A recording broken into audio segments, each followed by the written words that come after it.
Welcome back to the deep dive.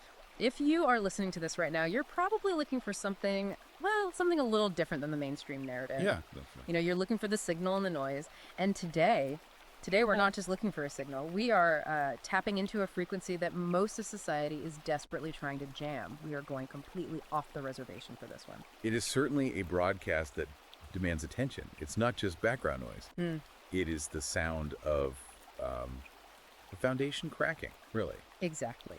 We are doing a deep dive into an ebook that has been described as a nuclear warhead dropped directly on the fortress of modern institutional lies. We are talking about The Right to Be Right, Rejecting Tone Policing and Speech Bans by Conrad Riker. And nuclear is really the right word for what Riker is doing here. It is. Let me tell you, this is not a polite academic treatise where the author hedges his bets and tries to please everyone. This is a manifesto. It's a dense, data-driven, philosophical dismantling of the current cultural order. Riker isn't asking for permission here. He's kicking down the door. That's a very fair assessment. Riker isn't interested in being polite. He's interested in what he calls logos, which he defines as pure reason and logic. And he argues that logos is currently under siege by a culture that prioritizes feelings over facts. Right. But before we even crack the spine on this one, or I guess swipe the screen since it's an ebook, I need to give a very specific call to action to you, the listener. Essential step right now. It is. If you value the show, if you value our ability to cover controversial, heavy-hitting topics like this without getting canceled or demonetized, you need to like and subscribe to the deep dive right now. It helps the algorithm, it helps us, and it keeps this information flowing. We literally can't do this without you, especially when we touch the third rail like we're about to today. And regarding the source material itself, this is one of those books where hearing us talk about it is one thing, but reading the primary data for yourself is another entirely. Oh, absolutely. If what we discussed today resonates with you, if it wakes something up inside you, Riker urges you to go to Amazon Kindle or Google Play Books immediately and buy the ebook. He argues that you need the data-driven precision of his arguments in your hand to really arm yourself against the narrative. Don't just take our word for it. Go to Amazon Kindle, go to Google Play, get The Right to Be Right. And you were telling me earlier there's a Substack too, right? Yes, for ongoing analysis of these topics, what Riker calls the battle against the war on logos, you should follow the author at the handle at Conrad N. Riker on Substack. He updates it frequently with new data points that reinforce the book's thesis. He's effectively live blogging the cultural collapse. Okay, let's unpack this. The mission of this deep dive is to explore Riker's central thesis. And that thesis is that Western civilization isn't just changing, it is actively collapsing under the weight of two specific forces. He identifies these as gynocentrism and cultural Marxism. And he's specifically mapping out how men can reclaim their sovereignty in that landscape. The book is framed as a survival guide for the modern male who feels like the walls were just constantly closing in.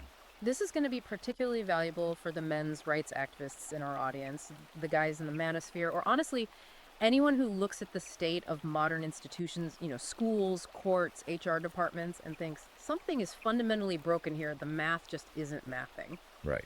Riker frames it as a red pill wake-up call for those exact men. He wants them to understand the history of our institutions before they were captured by feminists and Marxists. And he uses a very provocative term to describe the current era. Yeah, I saw that. He calls it a men camp. That is heavy. And obviously that triggers a lot of historical associations. Let's break that down immediately. What does he mean by using that specific terminology? We have to be clear, we are just reporting his views here. Of course. He's drawing a direct parallel to the totalitarian propaganda of the 20th century.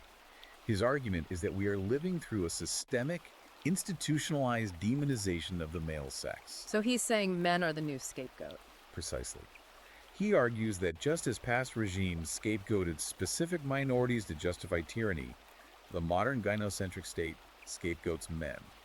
It blames patriarchy, which he essentially defines as male competence and structure for every societal ill, while simultaneously demanding men pay for everything. It's the ultimate double bind. Men are the villains, but they're also the ones keeping the lights on. It's a paradox. It is a paradox. He argues it's a host-parasite relationship. The host is demonized by the parasite that feeds on it. And to prove it, he starts by dismantling the legal system. He calls this first section the axiom of agony. The axiom of agony. Let's get into that, because I think most people, even if they're a bit cynical about politics, assume, hey, the law is the law, it's blind, it's fair. If I keep my nose clean, I'm going to be fine. Riker says that belief is a suicide pact. Wow. Yeah, he points to the Duluth model as the smoking gun of institutional capture in the legal system. The Duluth model, I've heard of this in passing, usually in hushed tones on forums, but Riker goes really deep on it. What exactly is the Duluth model? It's a protocol used in police training across the West for handling domestic disputes. It originated in Duluth, Minnesota, hence the name, and according to the book, it spread like a virus. Riker describes it as geometry weaponized against masculinity. Geometry. That's an interesting way to frame a legal concept. What does he mean by geometry weaponized? Well, the Duluth model essentially posits that domestic violence is a systemic tool men use to oppress women. It operates on a sociological theory, not a criminological one. Okay, so it starts with an ideological assumption. Exactly. Therefore, when police arrive at a scene, the training often dictates they must identify the primary aggressor. And in practice, under this model, the primary aggressor is almost always defined by who has the larger physical frame and who is capable of inflicting more harm. So let's play this out in the real world to understand his point. If a guy is 6'2" and his wife is 5'4", and she's actively attacking him, scratching his face, throwing plates, kicking him, and he just grabs her wrists to stop her from hurting him. The police arrive. They assess the geometry of the situation. They see a large man holding the wrists of a smaller woman. Under the Duluth logic, he is the threat. He represents the power differential. Because he's bigger. Because he occupies more volume in the room. The police are trained to view him as the perpetrator, even if he's the one bleeding. Even if he called 911. Riker argues this strips context of all meaning. It creates a completely skewed reality. It creates a judicial environment where female violence is invisible because it's labeled reactive or emotional, Yeah. and male self-defense is a felony because of his size. That is terrifying. It's like being guilty of physics. You are guilty because you exist in 3 dimensions more than the other person. And the book argues it's driven by money. This is a key theme Riker returns to over and over. Follow the money. You cannot understand the oppression of men without understanding the financial incentives behind it. So where is the money coming from in this context? Riker breaks down the Violence Against Women Act, or VIWA. He argues it created a perverse incentive structure. States get federal dollars based on the volume of arrests and restraining orders they process. Wait, really? So the more men they arrest, the more funding the police department gets? Exactly. Right. It effectively puts a bounty on the heads of men and fathers. It turns the justice system into what Riker calls a meat grinder. If you arrest the man, you generate a statistic that qualifies the state for the grant money. And if they don't arrest him? If you investigate the woman, or if you say, look, this was a mutual argument, go cool off, you generate nothing. The economic incentive is to arrest the man every single time. The department needs that cash flow for new cruisers and overtime pay. It turns justice into a business model, a volume business where men are the raw material. Yes. And speaking of business models and money, we have to talk about the massive cultural turning point Riker highlights in the book, the Johnny Depp versus Amber Heard trial. Riker calls this the Emperor's New Clothes moment for the 21st century. It really was. I mean, the whole world watched that play out. It was completely unavoidable. Why does Riker think it was so pivotal for his thesis? Because for years, the dominant cultural narrative was, believe all women. Riker argues this slogan is actually a demand for the suspension of logic.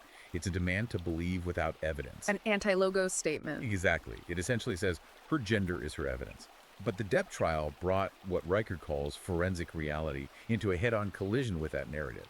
You had audio recordings of her admitting to hitting him. You had photos. You had hard data. And suddenly, that victim narrative just collapsed. We all heard her voice on those tapes taunting him, telling him to tell the world that he, a man, was a victim of domestic violence and seeing who would believe him. It crumbled. Riker says it exposed that believe all women was really just a cover for female abuse. It showed the world that women can be, and often are, the aggressors in a relationship. Which totally shatters the Duluth model assumptions we just talked about. It does. But, and this is a huge but that Riker emphasizes in the book, we shouldn't get too optimistic about the Depp verdict. Why not? Depp won. Doesn't that prove the system works if you just fight hard enough and tell the truth? Riker says Depp won because he had a $30 million war chest. He compares Johnny Depp to a guy named Brian Banks. Brian Banks. That name sounds familiar, but remind the listeners who that is and what happened. He was an NFL prospect, a high school football star with a full-ride scholarship to USC. He was falsely accused of rape by a classmate in a school hallway. Right. But he didn't have millions of dollars. He didn't have a dream team of Hollywood lawyers. He just had the standard public defender. Right. And his public defender told him, look, if you go to trial, you're a large black man accused by a young girl. You will get 41 years to life. Take the plea deal. Unbelievable. So he took the plea. He did. He served 5 years in prison and 5 years on probation wearing a GPS anklet. He lost his football career. He lost his youth. Did the truth ever come out? Years later, yes. The accuser actually contacted him on Facebook and was secretly recorded admitting she fabricated the whole thing. He was eventually exonerated, but his entire life was completely derailed. So Riker's point is that justice is essentially a luxury good. In a gynocentric regime, yes. If you are a man, you have to buy your innocence back from the state at a premium. If you're a normal guy, a Brian Banks, the meat grinder just eats you alive. The system assumes guilt, and you have to purchase the opportunity to prove your innocence. And most men simply can't afford the cover charge. That's the tragic reality Riker is trying to expose. That leads us directly into another massive part of the book, the family court system. If criminal court is bad, family court seems to be the deepest circle of hell in Riker's analysis. He refers to it as a wealth transfer mechanism. He views family court as the actual engine of the matriarchy. It starts with what he calls the no-fault divorce syllogism. Riker points out that marriage is the only contract in the Western world where one party, usually the wife, statistically speaking, can break the contract without cause, be rewarded with half of the other party's assets, and face absolutely no penalty. If you did that in business, if you walked into your partner's office and said, I'm bored, I'm dissolving the company, give me half the machinery, and pay me a salary for the next 10 years, you'd be laughed out of court. You'd be sued for breach of contract immediately. Exactly. But in family court, it's standard procedure. And according to the book, it gets even worse when you factor in Title 4D. Title 4D. This sounds like bureaucratic alphabet soup, but Riker claims it's the root of the evil here. Unpack this for us. It is the section of the Social Security Act that creates the financial incentives for the state to separate fathers from their children. Basically, the state government gets kickbacks or incentive payments from the federal government for every single dollar of child support they collect. Wait, so the state effectively becomes a collection agency that takes a cut. Riker argues the state essentially becomes the substitute husband. The woman divorces the man, kicks him out of the house, but uses the power of the state to extract his resources. And the state is happy to do it because they get paid. The state takes a cut of that extraction to fund its own bureaucracy.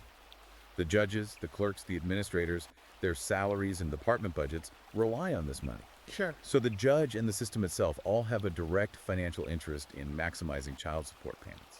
And how do you maximize those payments from a legal standpoint? By minimizing the father's custody time. If custody is split 50-50, support payments are usually lower or even zero because the costs balance out between the households. Makes sense. But if the mother has sole custody, the payments are pushed to the maximum. Therefore, the state is heavily incentivized to minimize the father's role in his children's lives in order to maximize the state's own revenue. They are literally selling the father's time with his children back to him. That's exactly Riker's conclusion. It's a systemic conspiracy against fatherhood, driven entirely by profit. That is incredibly bleak. It makes you realize why so many men feel trapped and hopeless when dealing with family court. And Riker points out that the silver bullet used to ensure this happens is the ex parte restraining order. How does that work? A woman can claim she feels unsafe. No hard evidence required, just a stated feeling of fear. And based on that alone, the court will evict the man from his own home, seize his firearms, and bar him from seeing his kids before he ever even gets a hearing to defend himself. Guilty until proven innocent again. Riker calls this the nuclear option used to secure custody leverage. Because once he's out of the house, the status quo is established. The court likes to maintain the status quo, so he almost never gets back in. It's a tactical strike to win the custody war before the first battle is even fought. It's terrifying because it bypasses due process entirely. It assumes the man is a physical danger, based purely on an unverified accusation. And Riker argues this isn't just about law, right? It's deeply tied to economics. He moves from the courtroom to what he calls the ledger of larceny in Section 2. Yes, Section 2 is where the book gets heavily into the economic data. Riker challenges the mainstream feminist narrative of the glass ceiling by exposing the reality of the glass cellar. The glass cellar! I love that imagery. We always look up at the boardroom, but we never look down at the sewer. It's the subterranean reality of civilization. Riker cites Bureau of Labor Statistics data showing that men represent approximately 92% of all workplace fatalities. 92%. That's staggering. It's not a gap, that's a massive chasm. It's almost exclusively men dying on the job. Riker argues that men do the dirty, dangerous, and deadly work.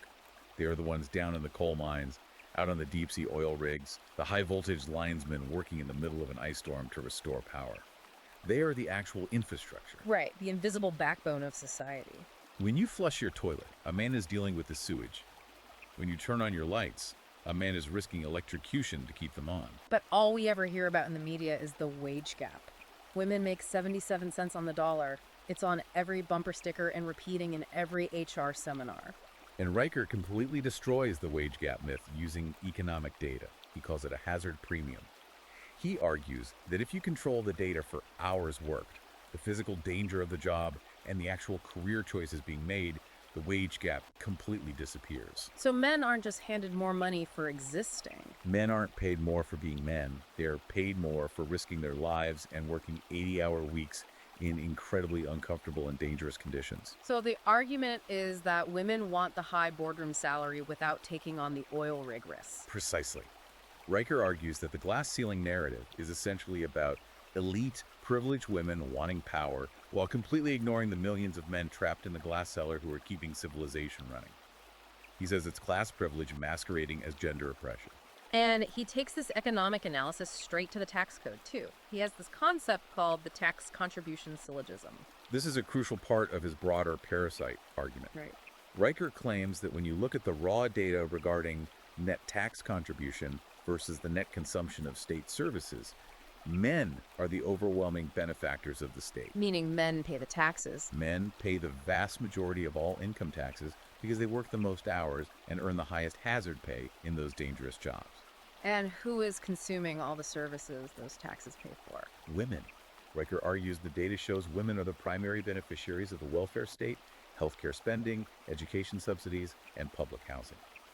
So essentially, the state is an apparatus that confiscates wealth from male labor and redistributes it to fund female consumption. He calls it a bachelor tax reborn, doesn't he? Yes. In the past, single men were sometimes explicitly taxed by governments to encourage marriage. Now, the tax is implicit. A single man works hard, pays high income taxes, and those taxes fund the welfare checks, the housing, and the food stamps for single mothers who divorce their husbands. You are paying for the breakdown of the family structure. You are subsidizing your own obsolescence as a father and a husband. And then there's the part he calls the longevity tax. Right. Post-mortem slavery, as Riker bluntly calls it. Men work harder, they take more physical risks, and biologically, they die younger, about 5 years earlier on average than women. Women live longer. So they outlive the men who provided for them. So women survive to spend the pensions and the Social Security benefits that the men work themselves to an early grave to fund. The transfer of wealth from men to women continues even after the man is literally in the grave. It's a brutal, cold calculation when you lay it out like that. It is. And it leads directly to Riker's host-parasite metaphor. He says civilization is fundamentally a male invention and an ongoing male maintenance project. If men simply decided to stop, if there was a general strike of their producers, for just 48 hours, civilization would completely collapse. No power, no sewage removal, no trash collection, no food delivery to the grocery stores. Exactly. Riker says the modern matriarchy only exists because men allow it to exist by continuing to wake up and go to work every day. The whole strong, independent woman narrative falls apart the exact moment the electricity goes out and the shelves at Whole Foods are empty. That's a really powerful image. It's an Atlas Shrugged scenario. But it raises the obvious question, why do men keep doing it? Why do we keep fueling this machine that just grinds us up and spits us out? Riker gets deep into the psychology of this in Section 3. He talks a lot about solipsism. Yes, this is the philosophical core of the book. Riker draws heavily on Arthur Schopenhauer here. He defines female solipsism as the inherent belief that my feelings create reality. I feel, therefore it is. Exactly. In a rational, male-oriented worldview, which is logos facts dictate reality. Gravity exists whether you like it or not, whether it hurts your feelings or not. If a bridge is poorly engineered, it collapses, no matter how much you feel it should stay up. Right. But Riker argues that the modern feminist worldview is based on what academia calls standpoint epistemology. Standpoint epistemology. That sounds like dense academic jargon. What does that actually mean in plain English for the guys listening? It's the idea that your lived experience is more valid than objective empirical data. Yeah. If a woman says she feels unsafe, she's unsafe, even if she's sitting in a highly secure room surrounded by puppies. Her internal emotional state overrides the external physical reality. And because society is currently gynocentric, we are forced by institutions to treat her feelings as literal facts. And Riker calls the weaponization of this tears as tyranny. Yes. In the corporate world, in HR disputes, or in the legal system, female emotional distress is used to completely bypass logic and evidence. If a woman cries in a meeting, the man she's arguing with is automatically perceived as wrong. The tears are the evidence. The tears are treated as proof of his aggression. It overrides due process. It hacks the male empathy instinct. Men are biologically wired to stop female distress, to protect women.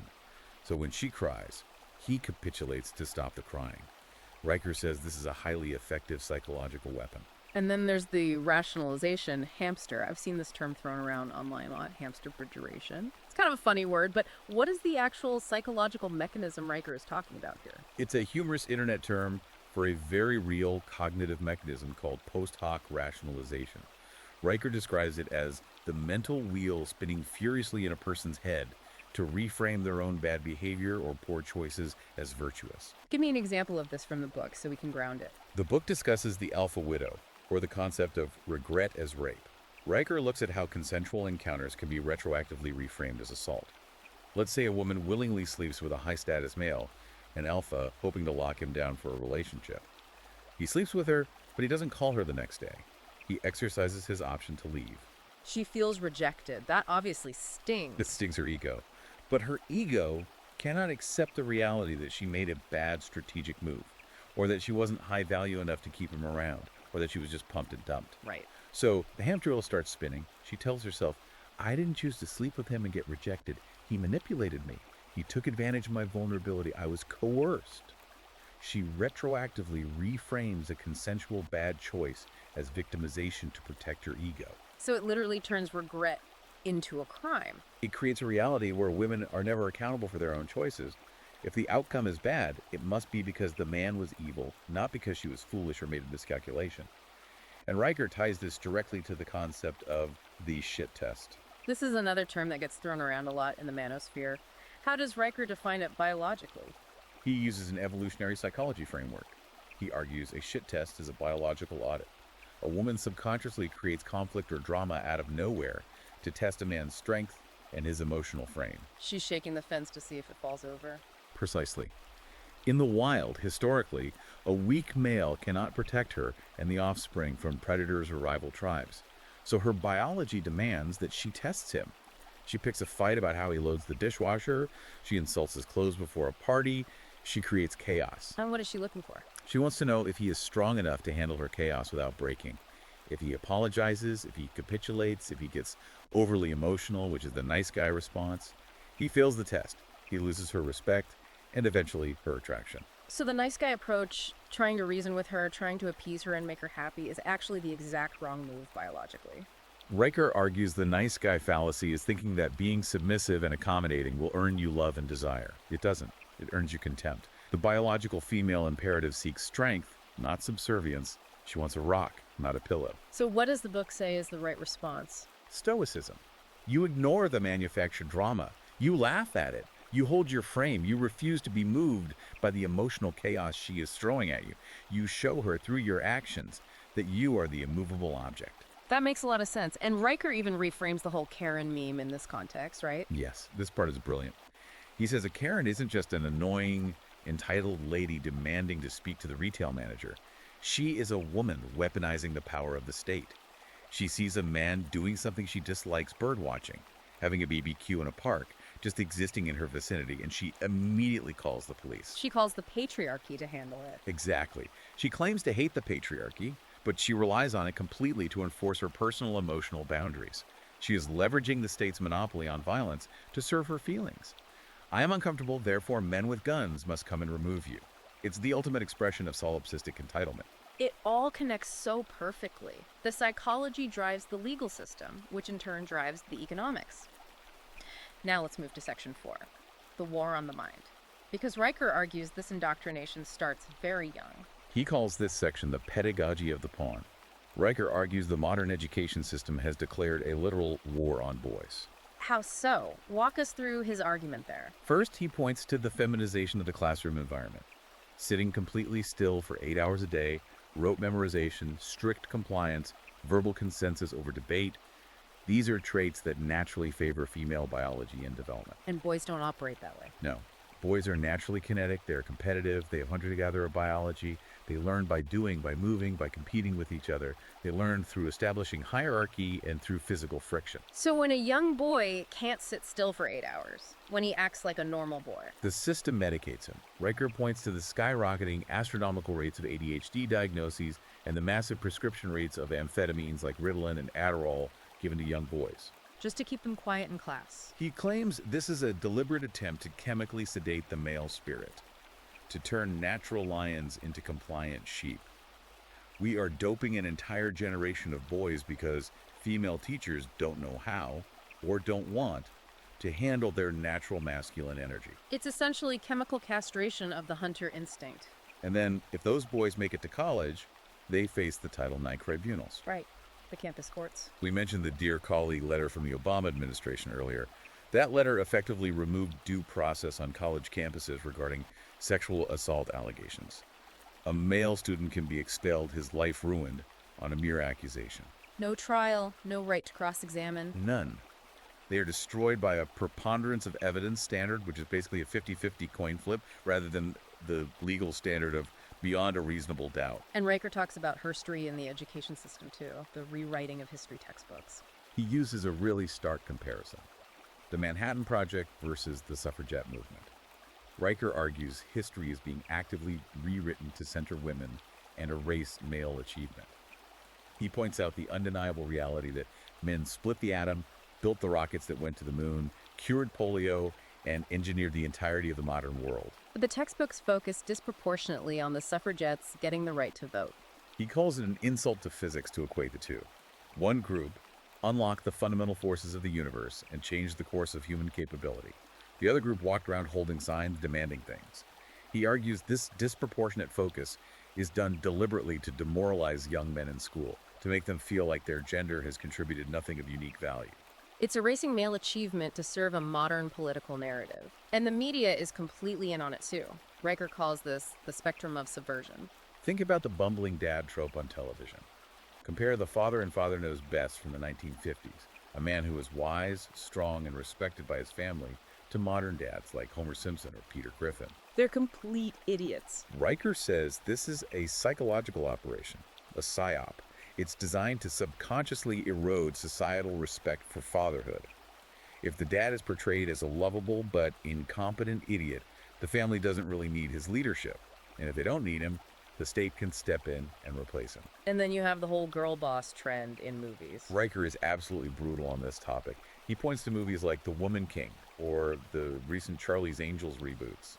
You have these 120-pound women physically dominating and beating up 200-pound trained male soldiers. Which is biologically absurd. He says this intentionally gaslights the audience about biology. It teaches young women they're physically equal to men in combat, which is highly dangerous because it leads them to confront men in real life, expecting movie physics to apply to reality. And simultaneously, it tells men their innate physical strength doesn't matter or is somehow obsolete. And then there was that infamous Gillette commercial, The Best Men Can Be. The ultimate corporate monetization of misandry. A men's razor company actively insulting its own core customer base to appeal to a feminist cultural narrative. Telling men to stop being toxic. It framed traditional masculinity, the instinct to protect, to provide, to compete, as inherently toxic. Riker uses this as the prime example of get oak, go broke, but he notes something important. The ideology often trumps the profit motive for these corporations. The people inside these companies are willing to lose millions of dollars just to push the ideological message. Riker also touches on the medical bias against men. He calls it the medical industrial complex. He does a side-by-side comparison of funding for breast cancer versus prostate cancer. They have very similar mortality rates, but breast cancer gets billions more in federal funding, corporate marketing, and public awareness campaigns. There are pink ribbons on everything from yogurt cups to NFL uniforms. But prostate cancer gets almost nothing in comparison. Riker argues this data proves society inherently values female life over male life. Male suffering is invisible and expected. When men die, it's just a statistic. When women die, it's treated as a national tragedy. And the soy boy phenomenon, Riker addresses this. Is that just an internet meme, or is there actual science behind what he's saying? Riker points to the hard science of environmental xenoestrogens, the microplastics, the agricultural pesticides, and the massive amounts of birth control hormones that end up in the recycled municipal water supply. So it's in the water we drink? He argues this is actively lowering male testosterone on a massive population level, creating a physically weaker, more docile and compliant male populace. We are chemically engineering men to be less aggressive and more passive so they are easier to manage. It's a literal Brave New World scenario. Okay, we've covered the legal trap, the economic theft, the psychology of solipsism, and the cultural indoctrination. It's a very grim picture. It feels like the walls are totally closing in on men. But Section 5 is where Riker finally pivots. He says there is a solution. Yes. The book is titled The Right to Be Right, and the solution begins with the absolute rejection of tone policing. What does rejecting tone policing mean practically in day-to-day life? It means prioritizing logos logic and truth over pathos emotion. Riker says men have been socially conditioned to apologize for stating facts if those facts happen to hurt someone's feelings. Oh, I can't cite those crime statistics. It's insensitive. Exactly. I can't talk about biological IQ differences. It's mean. I can't bring up the wage gap data. The solution Riker proposes is simple. Stop apologizing for reality. Separate harm from offense. That's the key distinction. Harm is physical damage or financial theft. Offense is just a feeling inside someone else's head. Riker says you have the absolute right to state verifiable facts about crime stats, about evolutionary biology, about economics, even if it deeply offends the listener. The truth is not hate speech. The truth is the only thing that actually matters. But if the entire system is rigged against you from family court to HR, can you really win just by arguing the facts? No. Riker argues you cannot win inside their system. The game is fundamentally rigged. So you have to exit the game. He calls for strategic withdrawal. This is what the internet calls monk mode or ghost mode, right? Yes. This brings us back to the Atlas Shrugged concept we discussed. Riker suggests economic sanctions. Men should withdraw their labor and their engagement from a system that actively hates them. Don't feed the beast. Exactly. Don't work 80 hours a week just to pay exorbitant taxes to a state that despises your gender. Work only enough to sustain yourself and your goals. Starve the beast. Stop buying the expensive diamond rings. Stop funding the lavish dates. Stop fueling the consumer economy that hates you. And a big part of this is the marriage strike. He is incredibly adamant about this point. He says marriage under the current laws is simply a terrible legal contract for a man. If you are entering a contract where you have a 50% statistical chance of losing half your life assets and access to your own children, the only rational, logical move is to refuse to sign the contract. Do not get married. Don't get married. Don't sign the paper. And don't cohabitate in states that have common law marriage provisions, because they will trap you that way too. So stay single, keep your resources to yourself. And secure those resources so the state can't touch them. Riker talks about acquiring the golden passport. This means acquiring high-level skills that are portable and unseizable. Learn to code, master a physical trade, become entirely indispensable. And he is very, very big on crypto and Bitcoin in this section. Why Bitcoin specifically? Why not just gold or real estate? Because he calls Bitcoin the financial instrument of the male exodus. It's a way to completely bypass the fiat matriarchy. How does that work in practice? If your money is sitting in a traditional bank account, a family court judge can seize it with a signature. The IRS can freeze your accounts. If your wealth is in real estate, they can put a lien on your house. But if your wealth is in Bitcoin, held in a private key that you memorized in your head, it is mathematically unseizable. They can't take what they can't access. It gives you ultimate sovereignty. It represents true property rights that the state cannot violate with a court order.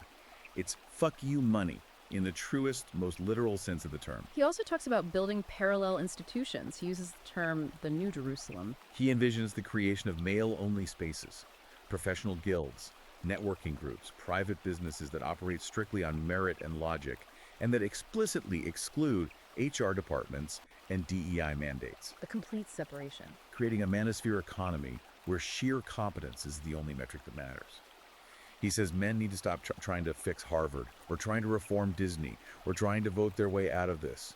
Let those institutions rot from their own incompetence. build your own parallel structures. And then he details this protocol called the Iron Return. What is that? It's a physical and mental protocol, he suggests, for men trying to break out of the conditioning. A strict 40-day period of physical isolation, intense training, and fasting. A reset. Yes. He says men need to physically detox from the soy culture, get completely off the internet, lift heavy weights to the point of exhaustion, eat a clean diet, and fast to clear the mind. Reclaim your natural testosterone levels and your innate biological aggression. You have to kill the inner weakling that society installed in you. And the goal of all this is to become what he calls the Stoic sovereign. That's the ultimate mental defense, the final evolution, to become the rock in the ocean. When the waves of female hysteria and societal solipsism crash against you, you don't move an inch. You define the frame of the interaction. Riker says, men must define the frame, or society will blow the walls down. You must be the architect of your own reality, or someone else will build a prison for you. That brings us to the end of the deep dive material. We've unpacked the Aristotelian logic Riker uses throughout the book. We've looked at the rhetorical kill shots he provides to dismantle these feminist arguments in real time. And the "we built that" syllogism he outlines is the ultimate kill shot. Remind the listener of that one. Whenever you hear someone complaining that the patriarchy is evil and oppressive, Riker says to remember one undeniable fact. Men built the roads you drive on. Men built the electrical grid you use to complain on the internet. Men built the hospitals you were born in.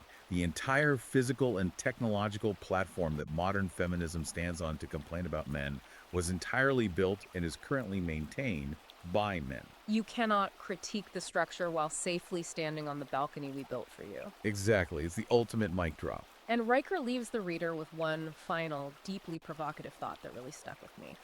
If this entire empire of lies relies completely on male silence and male physical labor to function, what happens the day men simply decide to stop? It's the question that should keep the establishment awake at night in a cold sweat. If the beast of burden walks away from the yoke, the wagon stops moving. And Riker suggests the beast is already starting to unhitch himself. The general strike of men has already begun. It's just happening silently, one man walking away at a time. And that is a wrap on our deep dive into the right to be right. Listen, if this discussion fired you up, if it made you think, or honestly, even if it just made you incredibly mad, you need to read the source material for yourself. We only scratch the surface of the data he provides. Go to Amazon Kindle, go to Google Play Books, and buy The Right to Be Right by Conrad Riker. Support the author. He is out there doing the heavy lifting for all of us. And don't forget to follow him on Substack at the handle @ConradNRiker. The battle for logos is ongoing. He's on the absolute front lines, and you don't want to miss the updates he posts there. And finally, support us. Like this video, subscribe to the channel, and share this deep dive with a friend, a brother, or a son who desperately needs a wake-up call.